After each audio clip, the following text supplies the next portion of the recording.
Nah ini ya, silakan diperhatikan ya. Jadi kemarin kita untuk menguji apa namanya distribusinya itu, kecocokan distribusinya ada dua ya. Yang pertama metode Chi-square atau Chi kuadrat, yang kedua metode Smirnov-Kolmogorov atau secara analitis ya.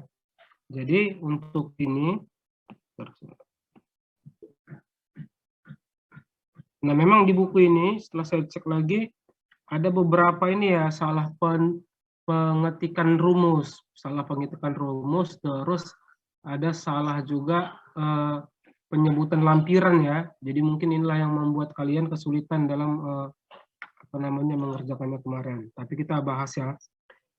Jadi untuk Smirnov-Kolmogorov ini langkah pertamanya yaitu urutkan data x dari besar ke kecil atau sebaliknya. Jadi diurutkan dulu data curah hujannya dari yang paling besar ke yang paling kecil atau sebaliknya dari yang paling kecil ke yang paling besar.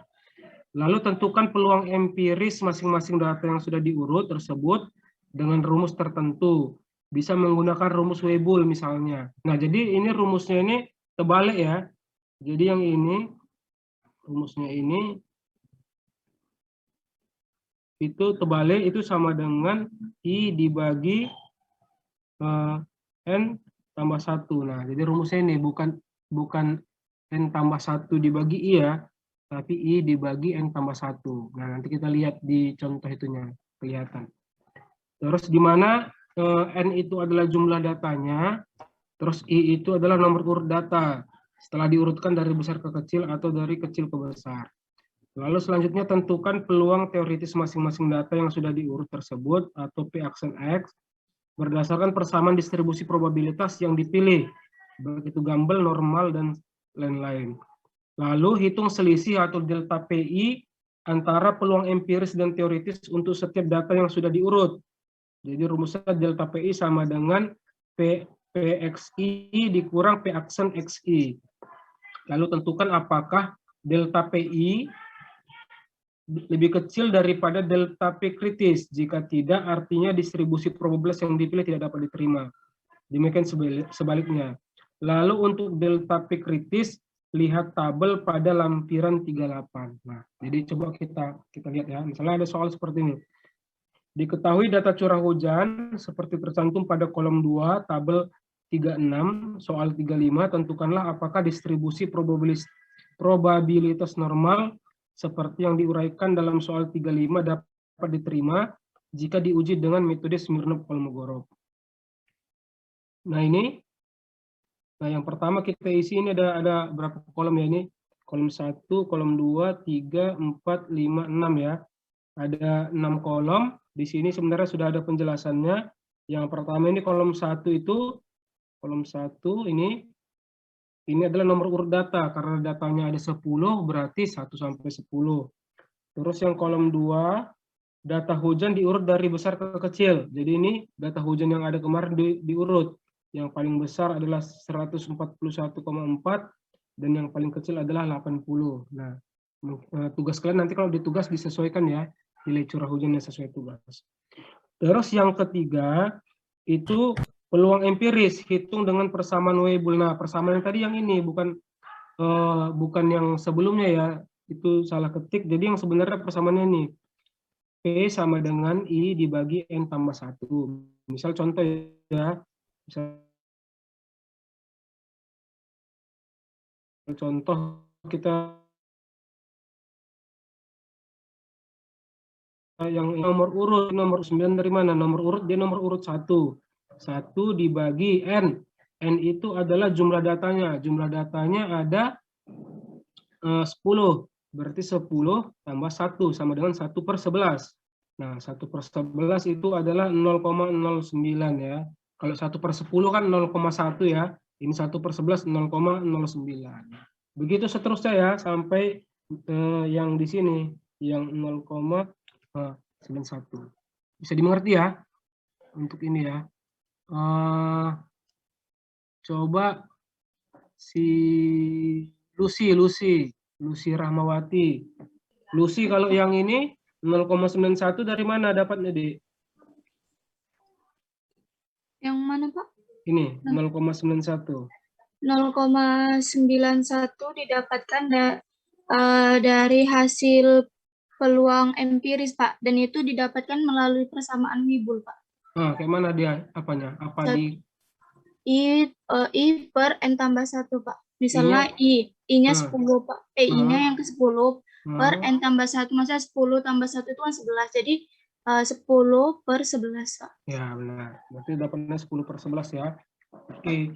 Nah, selanjutnya kita kerjakan kolom 4 ya. Nah, ini kolom 4. Ini kolom 3 udah. Kolom 4.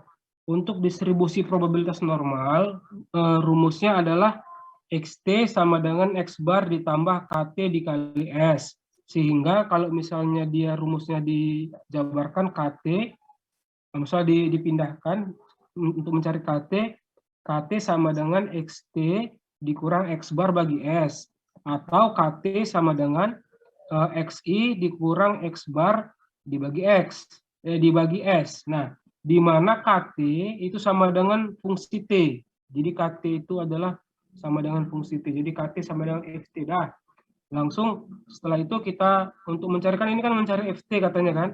FT tadi katanya sama dengan KT kan gitu. Nah, kita selesaikan.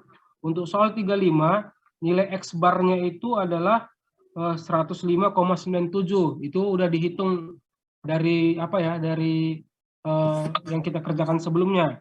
Terus standar deviasinya 22,37 ya kan? Nah, terus untuk mencari nilai FT ini itu adalah rumusnya nih, yang ini. Rumusnya adalah yang ini.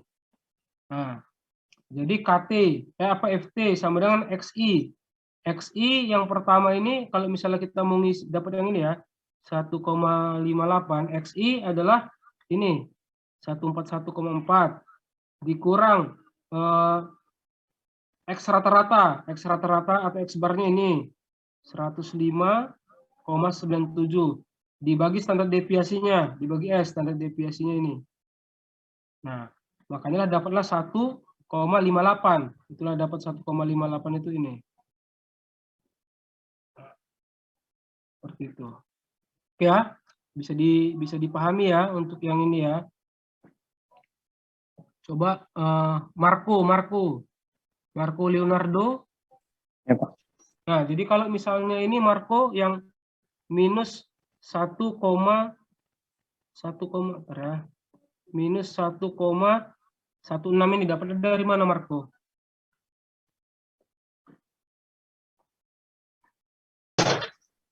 Dapat dari yang perhitungan yang bagian kolom 4 itu, Pak. Jadi berapa kurang berapa dibagi berapa dia?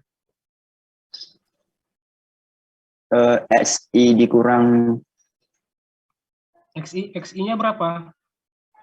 SI-nya 80. Ya, 80 dikurang dikurang nilai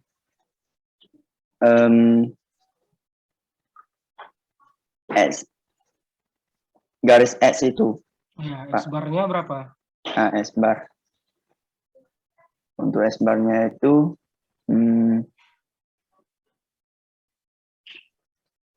105,97. Ya, terus dibagi nilai S-nya itu. S-nya berapa?